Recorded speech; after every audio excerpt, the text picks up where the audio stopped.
Hello friends, welcome to the लेखा परीक्षा। आज एक नई रिक्रूटमेंट नोटिफिकेशन आपके साथ शेयर करने वाले हैं जो कि आई है ईपीएफओ की तरफ से, एम्प्लॉयज़ प्रोविडेंट फंड ऑर्गेनाइजेशन की तरफ से। वैकेंसीज दो कैटेगरीज में है, ठीक है। दो कैटेगरीज है, लेवल 7 लेवल 6 की। दोनों के साथ साथ बात करेंगे। लेवल 7 जो है असिस्टेंट ऑडिट ऑफिसर, और जो लेवल 6 है वो है auditor. Total number of vacancies जो लेवल 7 ऑडिट ऑफिसर के लिए है वो है 19, ओके। और आपके ऑडिटर के लिए है 37। तो टोटल वैकेंसीज ये हैं। यहाँ पे आपकी लाइकली लोकेशन दे रखी है जहाँ पोस्ट किए जा सकते हैं। पहले जो इससे पहले आई थी, आई गेस 2021 में आई थी, उस वैकेंसी में आपको लोकेशन वाइज पोस्टिंग दी गई थी, लेकिन यहाँ पे लोकेशन वाइज पोस्टिंग नहीं डिस्क्लोज़ की गई है कि कितनी वैकेंट है कितनी नहीं है। तो यहाँ पे कंपोजिट है, टोटल 90 है। 19 में से आपका यहाँ कितनी हो सकती है, यहाँ कितनी हो सकती है, ये अभी कंफर्म नहीं है। आगे चलते हैं एलिजिबिलिटी के बारे में। देखिए, एलिजिबिलिटी लगभग बराबर सी है, दोनों को एक साथ ही हम क्लियर करके चलेंगे। अच्छा, फर्स्ट ऑफ ऑल ये जॉब है किसके लिए, है ना। ये जॉब किसके लिए है भाई, कौन इसमें अप्लाई कर सकता है। देखिए, जो ऑलरेडी गवर्नमेंट सर्वेंट है ना, वो इसमें अप्लाई कर सकते हैं। ठीक, अगर आप अभी गवर्नमेंट सर्वेंट नहीं है तो ये वीडियो अभी आप क्लोज कर सकते हैं, स्किप कर सकते हैं। नॉलेज पर्पज़ के लिए देखना चाहें तो आगे कंटिन्यू कर सकते हैं, बट ये जो है गवर्नमेंट सर्वेंट्स के लिए। अभी पहले बात कर लेते हैं असिस्टेंट ऑडिट ऑफिसर, जो किसमें है, लेवल 7 में। लेवल 7 आज की डेट में कितनी है, 49,900, या आज की डेट में इसकी बेसिक है, पोस्ट रिवीजन, ठीक है। तो क्या मांगा है, देखिए पॉइंट नंबर ए। देखिए पॉइंट नंबर ए क्या कहता है, officers of the employees provident fund organisation. ठीक है, अगर आप ईपीएफओ में क्या हो, आप हो ऑफिसर।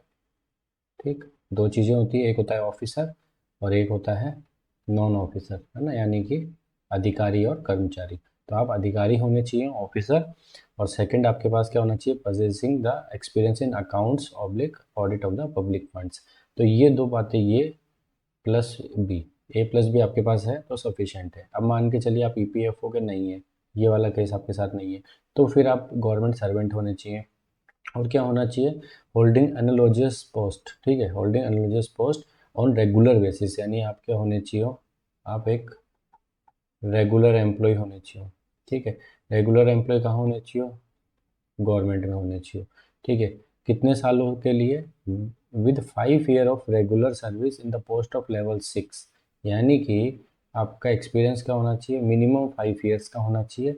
और वो भी कौन से लेवल पे, लेवल 6 पे, है ना। 35,400 वाले लेवल पे आपका 5 सालों का मिनिमम एक्सपीरियंस होना चाहिए। तो पहली बात ये हो गई। अब मान के चलिए कि जैसे ये जो रिवीजन वाला है आपको दिया हुआ है, लेवल 6 का पे बैंड 9300 से आपका 34,800, ठीक। और इक्विवेलेंट, उसके अलावा क्या है, with 7 years of regular service in the level 6 of the pay matrix, PV band same है, ठीक, एंड प्री रिवाइज, एंड आपका ये एक्सपीरियंस। यानी कि देखिए, सीधा सीधा ये क्या कहना चाहता है, सीधा सीधा ये कहना चाहता है कि आपके पास में 5 ईयर्स का एक्सपीरियंस हो, इसको पकड़ लीजिए। ठीक है, एक्सपीरियंस जो होना चाहिए आपका लेवल 6 का होना चाहिए, प्लस आपको जो एक्सपीरियंस है वो होना चाहिए किसका, अकाउंट्स का या फिर ऑडिट का, या दोनों। ये अगर आपके पास ये चीज़ है तो आप एलिजिबल हो। अब लेवल 6 बोल दिया है मतलब गवर्नमेंट ही है। अब देखिए, इसमें जो आपके प्योर गवर्नमेंट डिपार्टमेंट है वो भी आ जाते हैं। ठीक है, आपके जो ऑटोनोमस बॉडी है, ठीक है, जैसे कि आपकी एम्स हो गई, है ना, आईआईटीज़ हो गई, आईआईएम हो गए, ये सब भी इसमें क्वालिफाई करते हैं। उसके अलावा जैसे केंद्रीय विद्यालय हो गए। तो गवर्नमेंट हो या फिर ऑटोनोमस बॉडी हो, जहाँ भी ये फॉलो किया जाता है लेवल 1 2 3 4 5 6 इस तरह से, वहाँ आपका 5 साल का एक्सपीरियंस होना चाहिए, ठीक, अकाउंट्स एंड ऑडिट में। और 5 साल लेवल 6 के होने चाहिए। बात हो गई, ठीक। अभी देखिए, सेकंड है आपका ऑडिटर। ऑडिटर के लिए क्या मांगा गया है, ऑडिटर में क्या बोला है, पॉइंट नंबर ए तो सेम ही रहेगा और बी भी सेम रहेगा, ठीक। यानी कि ए क्या था हमारा, कि जो ऑफिसर्स हैं आपके कहाँ पे, जो ईपीएफओ में ऑलरेडी ऑफिसर्स हैं, ठीक। उसके अलावा उनके पास में ये अकाउंट्स और ऑडिट का एक्सपीरियंस होना चाहिए और कंप्यूटर की नॉलेज को प्रीफर करेंगे, ठीक है। उसके अलावा गवर्नमेंट एम्प्लॉयज़ हो गए आपके, जिनका 5 साल का मिनिमम 5 ईयर का आपका लेवल 5 का होना चाहिए। यानी कि इसके केस में क्या हो जाएगा, इसके केस में हो जाएगा आपका लेवल 5, ठीक है। और आपका मिनिमम एक्सपीरियंस कितना चाहिए, 5 ईयर्स चाहिए। ओके, तो ये दो बातें हो गई, बाकी कंडीशन सेम है, ठीक। तो आपका लेवल 5 और 5 ईयर है तो आप ऑडिटर के लिए अप्लाई कर दीजिए। अगर लेवल 6 में 5 ईयर है तो आप दोनों के लिए अप्लाई कर सकते हैं, कोई इशू नहीं है। आगे चलते हैं जनरल टर्म्स एंड कंडीशन। देखिए एक बार जनरल टर्म्स में नॉर्मल सी चीज़ें हैं, आप उनको पढ़ सकते हैं। इसका जो लिंक है, आपका लिंक ऑफ नोटिफिकेशन, ये वेबसाइट पे भी है और हम डिस्क्रिप्शन में भी इसको डाल देंगे, ठीक है। डिस्क्रिप्शन से भी आप ले सकते हैं, है ना। आपका जी ड्राइव का लिंक हम शेयर कर देंगे, ठीक है। इसके बाद में एक मेन चीज़ बताना चाहूँगा, एक बस ये वाली, बाकी सब तो आप पढ़ लेना, ठीक है। एप्लीकेशन तो फिजिकल जाएगी, ये एक बार ध्यान दे लेना। देखिए इसमें क्या लिखा हुआ है, इसमें बेसिकली लिखा हुआ है कि आपको जो एप्लीकेशन भेजनी है ना, APAR के साथ भेजनी है। APAR वो भी 5 ईयर्स की। ये क्या होती है, जो गवर्नमेंट डिपार्टमेंट काम करते हैं उन लोगों को पता होगा। ये जो आपकी क्या होती है, परफॉर्मेंस अप्रेजल रिपोर्ट होती है, ठीक है। यहाँ एनुअल लगा दो, पूरा फुल फॉर्म चाहिए तो, ठीक है। एनुअल परफॉर्मेंस अप्रेजल रिपोर्ट कहते हैं इसको, CR भी कहते हैं। तो ये आपको भेजनी है मिनिमम 5 ईयर्स की। उसके अलावा अगर आपके ऊपर कोई पेनल्टी लगी है कभी भी, है ना, पेनल्टी लगी है, उसके अलावा पेनल्टी या कोई ऐसा एक्शन लिया गया है, कब, लास्ट 10 ईयर्स में कभी भी, ठीक। तो उस केस में आपको क्या करना है, इंटेग्रिटी सर्टिफिकेट भी प्रोड्यूस करना है। बस ये दो बातें आप थोड़ा सा देख लीजिएगा, जो भी गवर्नमेंट ऑफिस में काम करते हैं। एप्लीकेशन जो है प्रॉपर चैनल से भेजनी है, ठीक,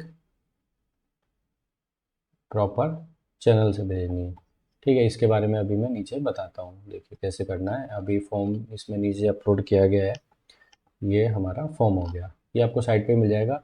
ये क्या है, देखिए अभी एप्लीकेशन का तरीका थोड़ा सा इसमें गवर्नमेंट डिपार्टमेंट का जैसा ही है, एप्लीकेशन मैनर, ठीक। आपको क्या करना है, एप्लीकेशन मैनर के हिसाब से ये जो दे रखा है फॉर्म, तो फॉर्म जो है वो तो आप भर दीजिए, है ना, डूली फील्ड। उसके अलावा एक APAR लगा दीजिए, है ना, 5 ईयर्स का APAR लगा दीजिए। और ये APAR जो है ये लगाइएगा सर्टिफाइड APAR, ठीक। उसके अलावा आपको प्रॉपर चैनल से अप्लाई करना है, ठीक है। प्लस NOC आपको लेके रखनी है पहले ही, ठीक है। उसके अलावा आपको एक नोट, जो कि क्या है, सेल्फ रिटर्न है, एक नोट जो कि सेल्फ रिटर्न है, वो आपको देना है। क्यों, क्या लिखना है उसमें, वाई यू आर एलिजिबल, है ना। आपको अपनी एलिजिबिलिटी बेसिकली लिख देनी है। एक तरफ जैसे लिख देना है कि भाई यहाँ जैसे आप लिख देंगे, सपोज करिए इस कॉलम में रिक्वायर्ड एलिजिबिलिटी, तो यहाँ पे ये एक्सपीरियंस मांगा है, ये मांगा है, ये मांगा है, ये मांगा है। और यहाँ पे लिख देंगे आप, ठीक है, पजेस्ड, आपके पास क्या क्या है तो वो लिख देंगे, यहाँ पे टिक कर देंगे। तो आप इसमें नीचे लाइन लिख देंगे, हाँ मैं एलिजिबल हूँ, ये मेरे द्वारा जो दी गई इन्फॉर्मेशन है ये ट्रू एंड करेक्ट है, यहाँ अपना आप साइन कर देंगे, ठीक है। तो ये बेसिकली एप्लीकेशन का तरीका है। तो ये जो वैकेंसी है सभी लोगों के लिए नहीं है, जैसा कि मैंने वीडियो के शुरू में बताया था, आपको गवर्नमेंट एम्प्लॉय होना कंपलसरी है, ठीक है। और गवर्नमेंट एम्प्लॉय अगर आप अब पूछेंगे किस तरह के गवर्नमेंट एम्प्लॉय, हम सेमी गवर्नमेंट है, स्टेट गवर्नमेंट है, देखिए क्लियर कट इसमें ऐसा कुछ दिया नहीं है, लेकिन मैं आपको एक तरीका बता देता हूँ। आप लेवल देख लीजिए, अगर आपके लेवल पे, है ना, लेवल पे फॉलो होता है और आप लेवल 5 या लेवल 6 में हैं, जहाँ आपका एक्सपीरियंस इन अकाउंट्स और ऑडिट कितना है, मिनिमम 5 ईयर्स है, तो आप क्या हो, तो आप हो एलिजिबल, ठीक है। उसके अलावा कोई भी और इसमें एलिजिबल नहीं है। ओके, तो मिलते हैं नेक्स्ट वीडियो में। Thank you very much.